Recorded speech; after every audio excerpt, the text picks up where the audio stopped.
Welcome to Transforming Work with Sophie Wade, exploring the future of work. Find out what's going on, disruptions, evolutions, opportunities, challenges, and interventions in our multi-generational distributed organizations. With a new tech and talent focus, discover what you need to know to stay upskilled and relevant and ensure your business keeps its competitive edge. Sophie investigates the promise and reality of the future of work now and as we look ahead. She interviews people who are changing work experiences and practices and shares how we can each transition smoothly and successfully to effective and more productive new ways of working. Hi, this episode is about being self-employed and the entrepreneurial journey. For you, it might be compulsory, a choice or a challenge. Being an entrepreneur isn't for everyone, but for some, it is everything. Having control of your life, determining your own destiny, while serving your customers, of course. You may be one of the many people these days who has opted out of or are veering away from the corporate world. Or perhaps you are participating in and in parallel to it, focusing your energies on developing your passion, skills, and experiences elsewhere. Or maybe you are striving to adopt more of an entrepreneurial mindset within the corporate environment, to bring a more independent spirit and thinking, possibly to be in better alignment with your customers. Or you are looking at self-employment options for further down the road. Whatever your interests or reasons, it is critical to understand and appreciate yourself, your strengths, your value, and who actually wants what you have to offer or want to create. Self-reflection, as well as empathetic understanding of and relationships with potential and converted customers, are all essential if you want to succeed and achieve sustainable growth. Which is why I am delighted to be speaking with Jeffrey Shaw, a lifelong entrepreneur, business founder, and owner. After over 25 years of self-employed success, Jeffrey became a coach for self-employed business owners and founded the Self-Employed Business Institute. He's the author of The Self-Employed Life and Lingo. He also hosts the popular podcast, The Self-Employed Life. Jeffrey believes that people go into business for themselves because they want the freedom to follow their passion and chart their own course for achieving success and making a positive impact. But it isn't obvious or easy. Hi, Jeffrey. How are you? I'm great. I'm glad to be here with you. And you are coming to me from sunny Florida, and it is actually finally sunny here because in New York it's been so miserable. I'm excited to talk with you today about self-employment. And this is a really interesting trend that has been ongoing for a long time. How did you start on this path? Because you've told me that you've never actually had a real job. Yeah. And I tell you, every time I used to say, I never had a real job. And then anybody else that was self-employed would look at me and say, you need to stop saying that because there's nothing more real than running your own business, right? Oh, absolutely. So I try to call it a traditional job. I've never had a traditional job. No, and I haven't. So for me, but I think how I started out is relevant to your question. So I literally have been, I would say, self-employed professionally since the age of 20, when I started my photography business as a portrait photographer for affluent families. Your parents, were they entrepreneurs? So my mom was, and that's why I say, actually, if I look at the roots of like what really inspired me to take life by the horns was, really, I was age of 14. I sold eggs door to door. I'd lived in upstate New York. Oh, there you go. Okay. Yeah. So, by age of 14, I really got this independence idea. And really, it was rooted in something my father said to me one day. And my father was a man of very few words. I can actually recall maybe 3 conversations I had with my father before he passed at 52 and I was 20. So I didn't have a lot of conversations with my father, just because he was so quiet. But one of those was pivotal. And one of them was, he said to me, no one is going to care about your life as much as you do. Now, it's actually not bad advice, except I took it to mean it included him. Like I said, oh my God, this he doesn't care about me either. So I really embraced this idea that I had to take my life into my control. I grew up in an area that, even in high school, they didn't talk about higher education. I had 2 older brothers that just went right from high school into working in construction. So I didn't see a lot of prospects for getting hired and having a career path. And what that did for me is really ingrain this idea, like, I'm going to make my own path. Okay. So I think from the age of 14, I just really had this sense of I'm going to figure this out on my own. To your question, my mom had a beauty salon she retired at the age of 80. And so I think she had her own salon for 40 years. And I think she worked for other people for 20 years. So she was definitely an entrepreneur. My father was a corporate guy. He worked for IBM. He was one of IBM's first 90 employees in their production plant in East Fishkill, New York. And I don't know that he was happy a day in his life at work. And I saw that. So, and he had tons of hobbies on the side, which led me to believe he was not happy in the corporate environment, but he was doing what he needed to do to support his family, to his credit, but craved entrepreneurism. And it just wasn't, he didn't see it as a door for him. And all of this was just information for me to just live your own life. The reason I actually ask about your parents, because I typically don't, is because I do see that people who have really got that entrepreneurial spirit, often there is at least one entrepreneur in the family. Yeah. And both my brothers are as well. Both my brothers took independent paths as well. You come out of school, and what is the entrepreneurial path that you then take? So my path was, one thing I was really good at was photography. And I started winning a lot of national awards in high school. And although I chose photography because I was such a recluse, I decided being a photographer was perfect, right? You were behind a camera and you were in a dark room back in the day. But as luck would have it, I was really good at it. I started getting all this attention and awards. And so I went off to photography school, really not knowing what yet I was going to do with it. I just knew my passions were photography and architecture. My father did a huge amount of photography. My son loves photography too. What kind of pictures? Here's the irony of being self-employed. I didn't think I wanted to deal with people. So I figured I would photograph buildings, not realizing, of course, if you're going to get the work, you're going to deal with people. But, at 20 years old, you don't think this stuff through. Okay. So that was my idea. However, during the 1-year program, I started photographing people in the architecture. And that's when I fell in love with the intimacy of being a portrait photographer, but only on location. So over my 40-year career as a photographer, I've never photographed in a studio. It's always been on location because I'm still driven by architectural elements, be those elements actual buildings or the elements of nature. That's what inspires me to create. So all my portraits for 40 years have been on location.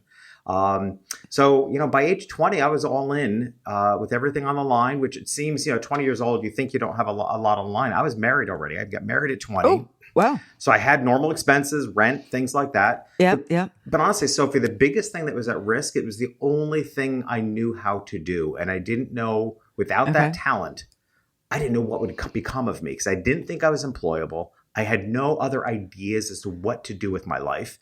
So I felt like this was do or die. Like I had to make this photography thing work because I just didn't see other options. Okay. So to me, there was a lot on the line. So I was all in and made something of it. That urgency gave you determination to figure it out. And it sounds like at that moment, as a result, you were looking much more critically and specifically at it than a lot of people in their 20s, for sure. What were some of the things, if you remember, that you figured out then that helped you be successful and create the income that you needed? Yeah. The pivotal moment, and it truly was life-changing and pivotal, was, and I could actually bring it down to one single conversation, which I don't, need to so much for to answer your question. But the pivotal moment was realizing, now when I started my photography business, I went back to my hometown. And as I like to say, you can tell everything about my entire childhood by the name of the town I grew up in, which you may know because you're in New York. I grew up in Hopewell Junction, New York. Okay. So like I said, my childhood is in the name. I grew up in a place called Hopewell Junction. So here I was trying to build a photography business as what would be considered a high-end portrait photographer because I placed a really high value on having photographs. And the value of handing them down from generation to generation and capturing family memories. I put a high value on that, and therefore I charged what felt like a high value price. The problem was in Hopewell Junction, people didn't share that value because they were struggling to pay their rent or mortgage every month. So they didn't have there wasn't, and I should have known that, right? I grew up in a family that had no discretionary income. It was month to month. So the pivotal moment for me was 3 years into my business when I realized I'm literally barking up the wrong tree. Like you cannot, and I use this quote all the time. It's so important people to understand. It's not your job to prove your value to anyone. It is your job to find the people who value what you do. Right. And I had spent, as we often do as business owners and salespeople, I kept trying to prove my value, prove my value. They're not going to get it if it's not aligned with their values. Right. And their income for that And their particular income. service. Right. I was literally barking up the wrong tree. So I decided the pivotal moment was, what do I want to do with that? Do I want to change who I am and everything I believe about and what I value in myself to fit Right. the audience, or do I want to find a new audience? I chose door B. So I just said, well, what's the audience out there? The audience out there would be an audience of discretionary income who have the affordability to invest in the future. And of course, those needed to be affluent people. Sounds Right. great. The problem was I knew nothing about affluent people. But I knew they lived in Connecticut, I had heard. Okay. So And that was reasonably close. exactly. That's all I knew. Is like, I heard they lived in Connecticut. So I headed to Connecticut and made myself known as a photographer. But in order to do that, Sophie, I gave myself, as I always do, I gave myself a 3-month timeline because I think you can change everything in life in 3 months. And I still stand by that. So That's a great plan. Yeah. right, I gave myself 3 months to figure out how to market myself as a photographer to affluent people. So I spent a lot of time in New York City, Bergdorf Goodman, all those great stores. And I studied the behavior of people that chose those brands. I didn't so much study the brand. I wanted to understand what I was referring to even then at 23 years old. I wanted to understand their emotional triggers. Okay, so you were keying right into my empathies. So you were hanging around looking stalkerish in Bergdorf, 100% watching stalkerish. people. And what did you learn? I'm fascinated. One of the first things I learned, you walk into Bergdorf Goodman and there are designer names everywhere. And my photography business at that point had a cliche photographer's name. It was like Light Images. And I immediately changed my brand to Jeffrey Shaw. Like, it should be a designer name, right? Because this clientele wanted to buy the individual. So, change your business name. Right. Pricing. I was flipping over the prices of everything. And it's like, everything was priced, rounded off, $500, $1,000, $5,000, $550, but not $13.99, which is the world I grew up in, right? Sure. Right. Sure. So pricing psychology, I learned immediately. I also realized there was just the level of customer service was so unique and very unexpected because I clearly didn't look like I belonged there. But they, the staff I never felt like I didn't belong there. Okay. I never got snubbed. And I look at that for two reasons. One is because I certainly imagine there are situations where people feel like they're not being treated as well. We've all seen Pretty Woman, yeah. Right, exactly. I think the difference is I exuded an energy of curiosity. I think it was obvious that I was there objectively to learn. And I tell the story in my first book, Lingo, which is a pivotal story. I bought a little candle and I asked for it to be gift wrapped because one thing I also learned was presentation seemed to be a big deal. How things looked, how they were presented. So I wanted this gift wrapped. And I said to the woman, I'm trying to learn how to make things look expensive for affluent people. Can you teach me? So she actually brought me into the back of the room. She brought me into the back of the gift wrap room, and she showed me. And here's what she said to me: she's folding this candle and all this tissue paper, and then she looked up at me and she said, "Don't use any tape." I said, "Why can't I use any tape?" And I jokingly said to her, "My family, we wrap our Christmas presents with newspaper and duct tape. Like, why can't I use any tape?" And she said, "Oh, no. This clientele is very particular. So before they give this as a gift, they're going to untie the ribbon, take off the box top, fold back the tissue to make sure it's not broken, and then fold everything back up before they give it as a gift. And if you use tape, they would tear the tissue." And that's the whole basis of my book, Lingo, is from that moment. Because the reason I called it Lingo is like, this brand is speaking a secret language to their clientele. And that was everything to me. I realized, okay, that's what I need to do. I need to understand the lingo, the secret language of affluent people, and replicate it. I just need to speak their language. It was as foreign to me as French may have been at the time, but I knew I could learn it, and I did. And within I relaunched my business, rebranded it, and within a year I had multiplied my business 5 times and went on to have a very successful career. So interesting. Yeah. And I love the fact that you really connected with that woman who took you into the back room to really explain some of those key things, which wouldn't have been obvious. Because I asked. We forget to ask sometimes, right? Yes. And I was this young 20-something-year-old, and I just really think she saw hope in me. I kept thinking, in hindsight, I look back and I said, that woman saw something in me that I didn't see in myself, which is literally the theme of my TEDx talk, by the way, that often we see things in other people that we don't, people see things in us that we don't see in ourselves. And I think she saw potential in me. And that really lifted me up. You grew your photography business. And then what else in terms of expanding your customer base? Were you always focused on that? And then taking a new step. When did you take the step to actually help others understand the self-employment route, how to build businesses? Because there's a huge trend in this direction, which I want to go into because I think it's really important now. But how did you take that step up and outwards? Yeah. And to your point, it really wasn't much difference, although, well, it wasn't much different than the decision many people make to leave their corporate job, right? I had safety, I had security, I had a very successful business that was supporting, I went on to get married, I had the big house in Connecticut, I had 3 kids, early years, they were in private school and the whole thing. So, it seemed as though there was still a lot at risk when I decided, I wanted to do more. And that's what it felt like to me. I was 25 years in my career as a photographer, which was incredibly fulfilling. And I did feel like I was producing something in the way of family portraits that was a legacy, right? So it wasn't shallow work to me. Right. And yet I still had a craving to impact the world in a bigger way.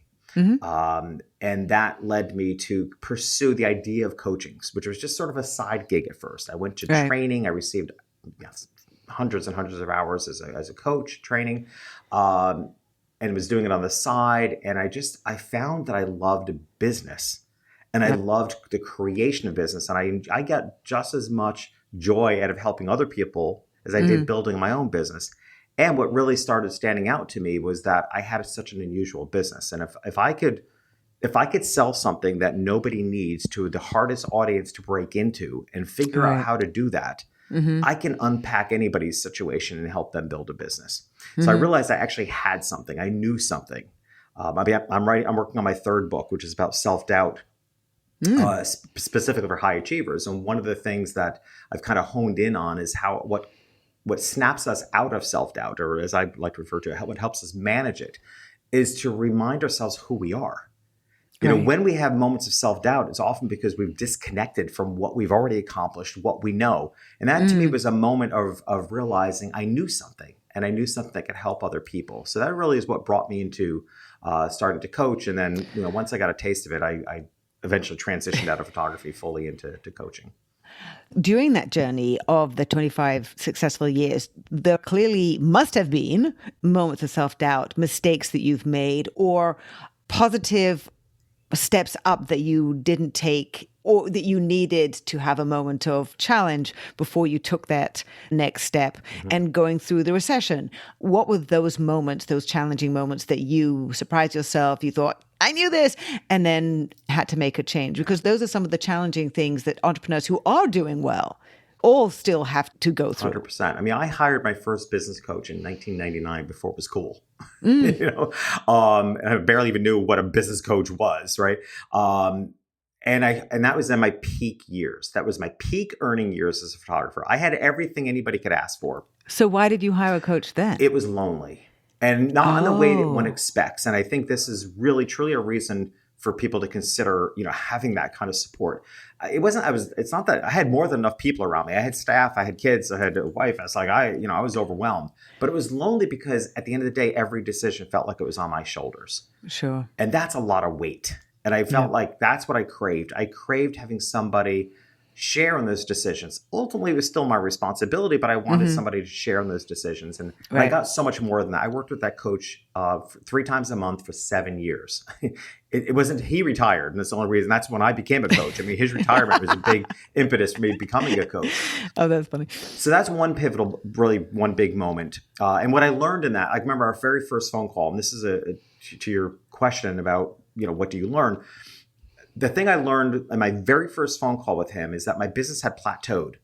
And when I described to him what I was experiencing is that one year my sales would be up, but my volume would be down. And the next year, the volume would be up and the sales would be down. And he said to me, literally, because it's your fault. And it was. But when we plateau, what I realized, and I actually now refer to as the busy blind spot, right? Because when we get busy, we put all our attention on one thing, that one problem we're trying to solve, but we took our eye off the other problem that needs to be solved. So it becomes this yo-yo. Right. So when he said that to me and I got it, like I needed to figure out how to keep my attention on both the volume and the sales, the business skyrocketed. Got it. Right. So that was one moment. The second moment, which I think is relative, it's relevant again today, and it will always be relevant because, we have a cycle of tough times in our country and in our world. The first big tough time that I hit that I thought everything was at stake was 9/11. I was just outside of New York City. My clients were all Wall Street folks. I was shocked to learn, actually, I lost 3 clients, but I thought it could have been so many more. But the big, like many of us in New York at that time, here I am, 2001. I don't want to do the math. I can't do the math that quickly, but I was at that point in life. You have kids that need to be supported. It said the house in Connecticut, the whole thing. And I thought this was it, right? How are we going to recover from this as a country? My clients, I just figured that was it. It just felt like a moment. And I used to always say, being self-employed, I always feared, I didn't know if I could handle having a traditional job because I would live in fear of the rug being pulled out from underneath you. Right. And I always felt like the advantage of being self-employed is that it would at least be a slow, painful death, but it wouldn't be sudden. But that's a very interesting way to put it. Yeah. But this felt sudden. This felt like everything came to a halt. But you know what? The crazy thing, it wound up, and 2001 ended up being one of the best years of my business. Really? Because September, when this event occurred, smack in the middle of my holiday season, which is like 70% of my business. And what happened almost immediately is people got incredibly sentimental. Everybody was losing people. So suddenly people were reaching out to me, past clients, current clients, new clients, and craving family portraits as quickly as possible because life was suddenly fragile. Oh, wow. Okay. Right. So what I learned from every tragedy, every struggle that we go through as business owners is that there's almost always a shift of values. In 2001, there was a huge shift of values away from, the family values increased, but what was even more significant is there was a shift away from materialism. Right? People downsized not because they had to, because they realized it wasn't important to them anymore. The real things became important, which benefited me as a photographer tremendously because I was amongst the real things. I was capturing the real things as families. What we're seeing now in our world, I think, is the same thing playing out. What's the change? We have to, as business owners, the best thing we can do is look at what are the changes of values after a major event. And after the pandemic, the change of values is people want agency over their lives. That's why we're seeing the swell of self-employment going on, because people want agency over their lives. Having been tracking workplace flexibility since 2011, I think it's MBO Partners and the state of the independent worker and how many more people each year have for the last 15 years been choosing their own path. When I talk to particularly Gen Zs and, their interest in having more agency and very specifically not wanting to have to engage in the corporate world. They might have a corporate job, but not engage in it because what they want to do is to set up something, whether it's a side hustle that becomes the thing. What are you seeing in the sentiment post-pandemic or through the pandemic? What are some of the key things that you hear and feel from the people that you're coaching in terms of what their intention is? What is really inspiring them to take what is not an easy route and it's not for everybody? Yeah, for sure. And I agree with you 100% that the transition has been coming for a long time. But as every crisis is done, it just speeds up the process. For sure, yeah. I have various coaching services, one of which is one-to-one. My one-to-one clients are all people transitioning from corporate to self-employment because that's what I specialize in that journey. Hopefully, they're letting me know 6 months to a year that they plan on leaving their corporate job, and I help them build the business and make that transition. Might I ask, what's the median age? Yeah. And I love that too. It continues to increase, right? I would say it is between 45 to 60. And I think we'll continue to see that bump up. And my Self-Employed Business Institute, which is a 5-month program, same thing. Our age is somewhere, and can steer a little younger, but somewhere between 35, and our oldest student was 72.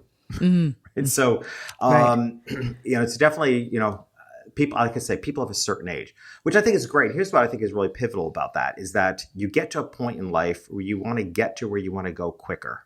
And that, we all felt like we had all the time in the world in our 20s and maybe even our 30s. You get in your 40s, 50s, and 60s, and you're like, give me the goods so I can get to where I want to go, because I don't want to figure this all out on my own. And I love that, because that's where I can see exponential growth. But what people are asking for is time with their loved ones. And that's what I hear from people that even have been in business for a while. It's like, if you actually get to the root of all the things they're trying to fix and improve and grow in their businesses, like, why do they want to improve their sales? Why do they want more clients? It's, if you really get to the root of it, it's because they want more time for the joyful things in life. So, I'm always been somebody, because the cliche answer is always, why do you become self-employed? Freedom. I mean, freedom is it's such a nebulous thing for people to toss out, but you have to get to the roots of what does freedom mean to you? Is it financial freedom? Is it freedom of time?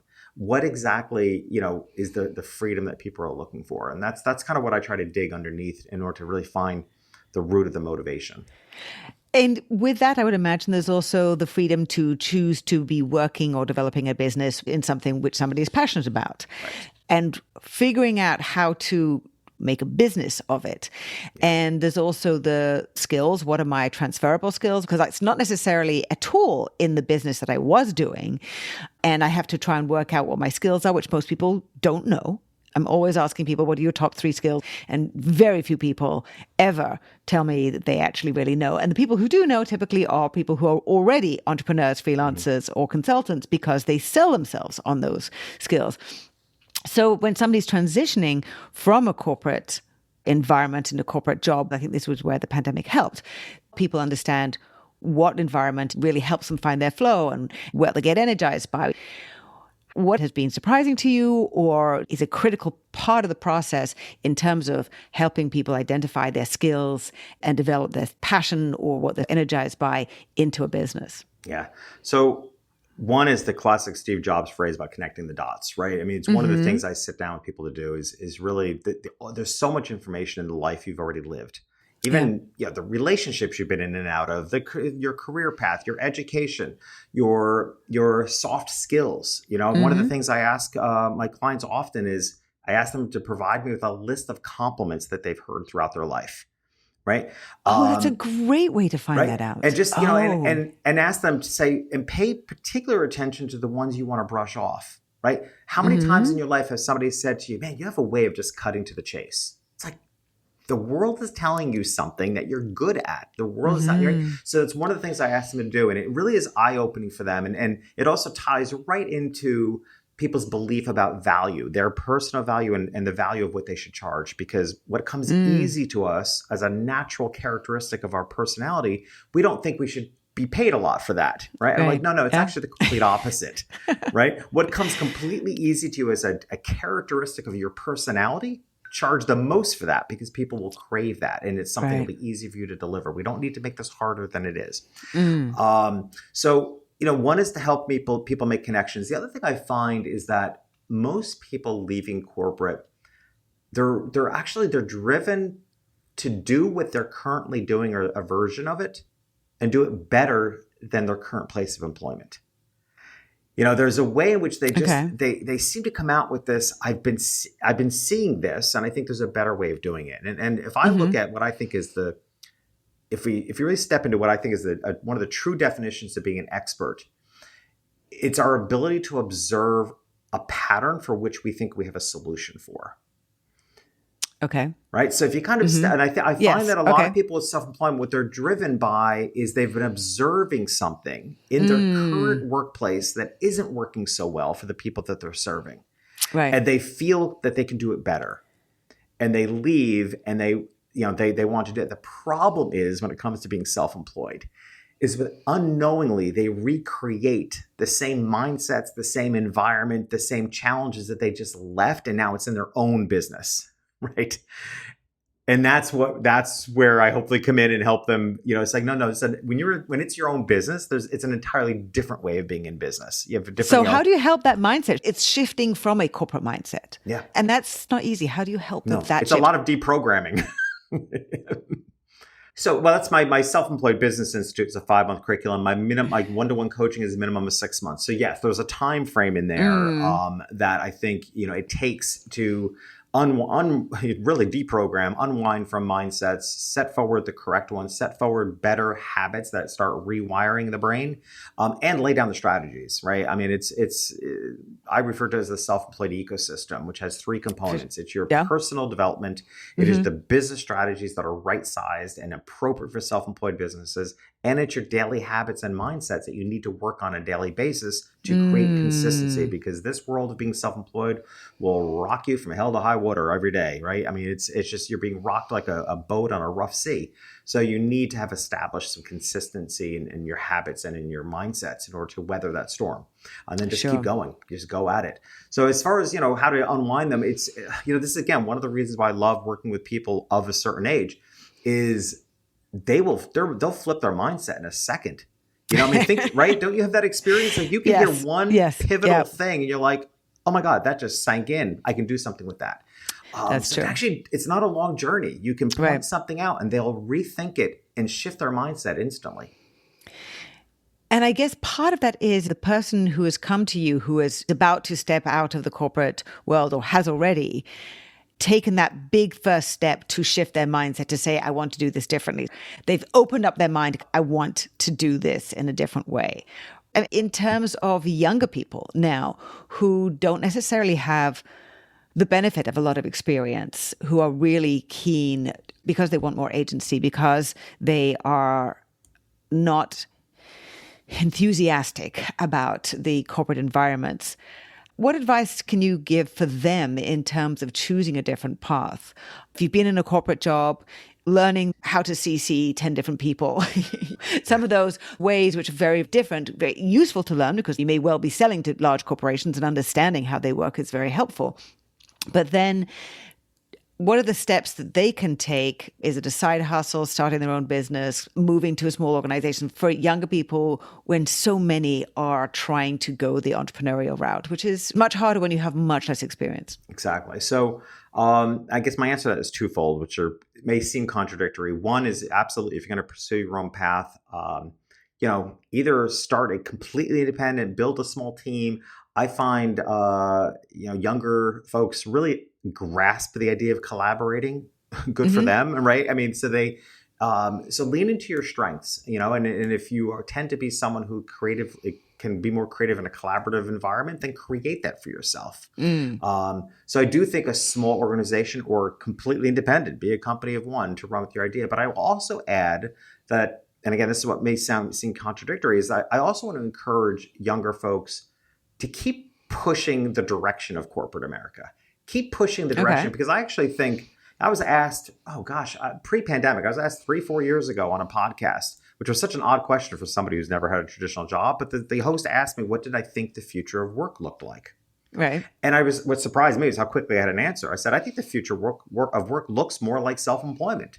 And this is before the pandemic. So I would like to encourage people to continue to push places of employment towards a mindset that is more independent within the company, giving people agency of their lives and letting them work flex hours, letting them work on the hours, let them work the hours of the day which they can leverage their own circadian rhythm. Like they're not forced to do things between 9 and 5, which just may not be somebody's natural cycle. For sure. So, I think it's both. I think how we end up with the world that I dream of is people are happy in the workplace and when they're traditionally employed, and they're happy running their own businesses. And we have a world and an economy that is thriving because people are happy in the work that they're doing and being innovative, because there can be tremendous, we won't be without large corporations either, but I do believe they could be cultures that are much more self-employed minded.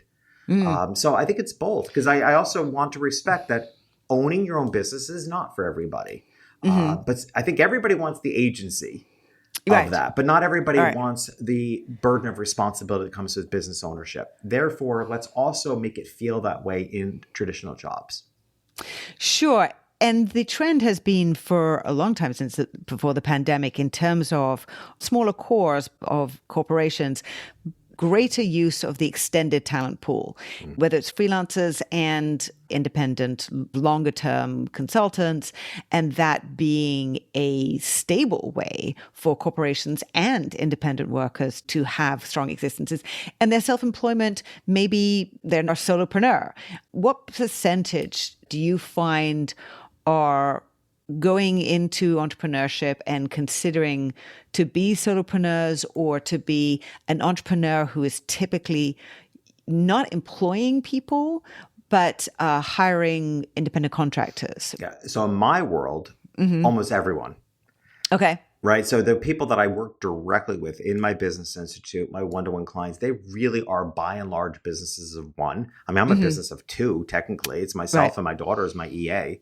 And we use all contractors. So, and I agree with you 100%. I saw it firsthand decades ago, growing up in the environment of IBM. So as IBM grew, and you could literally watch this happen. So as IBM grew as a company, again, remembering my father was one of the first 90 employees at their production plant, like what would become the biggest computer production plant in the world, which eventually, at his passing, which was IBM's peak years, I think there were 22,000 people employed at this first plant.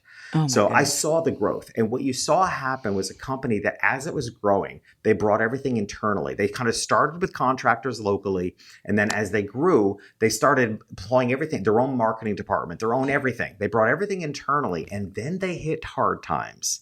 And they were way overinflated. And this is what I think we're seeing now with a lot of companies, right? They were way overinflated on the inside. So next thing you know, there are massive layoffs to strip the company back down to its bare minimum.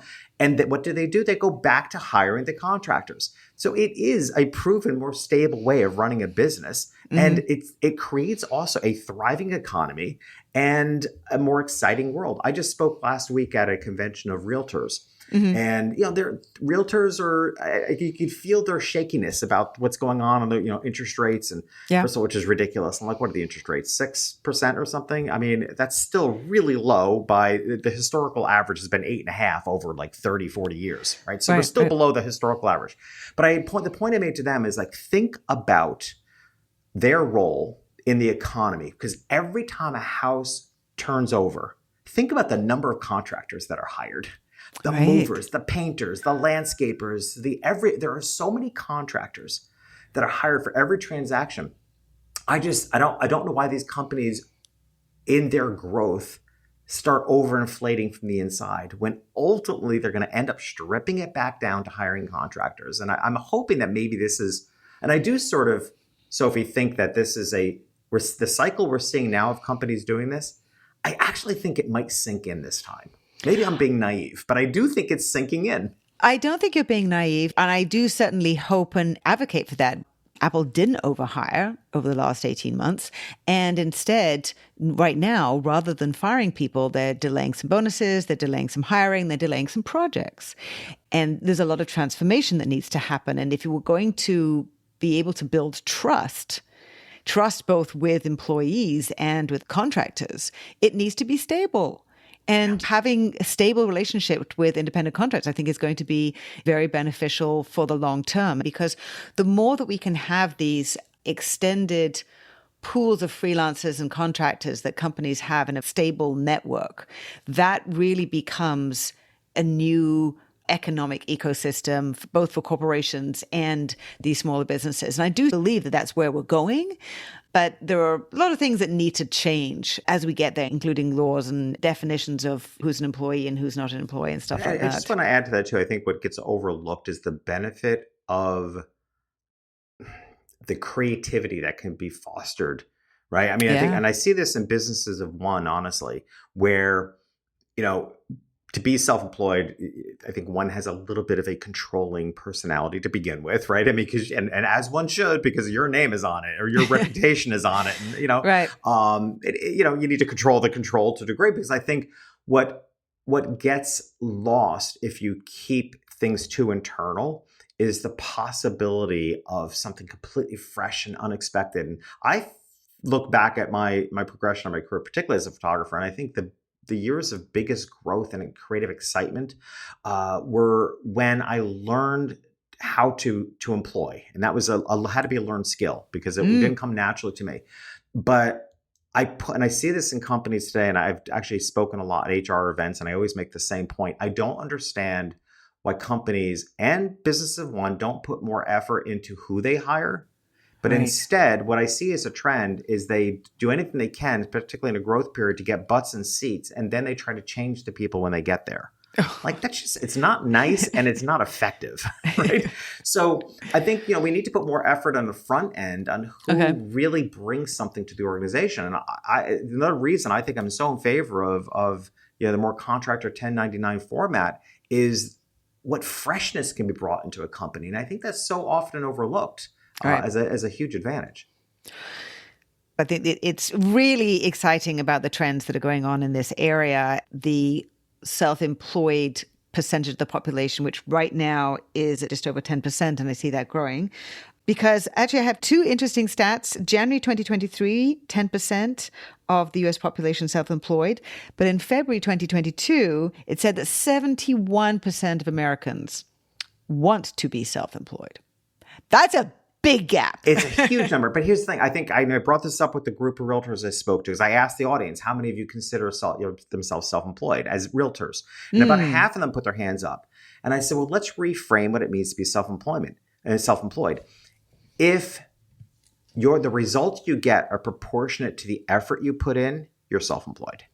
Right? If you're in commission sales, and that to me is, because that's how I have felt as a self-employed business owner. What I realize is that the results I get are proportionate to the effort I put in. If I'm a lazy ass and sit on the couch, don't put any effort, I'm not going to get any results. That is also true of realtors. It's true of MLM folks. It's true of commission sales. So I think we can also broaden the definition. Yes, there's the clinical filing for a business, you're self-employed. That is true too. But I also think there's an element of self-employment for anybody whose results are proportionate to the effort they put in.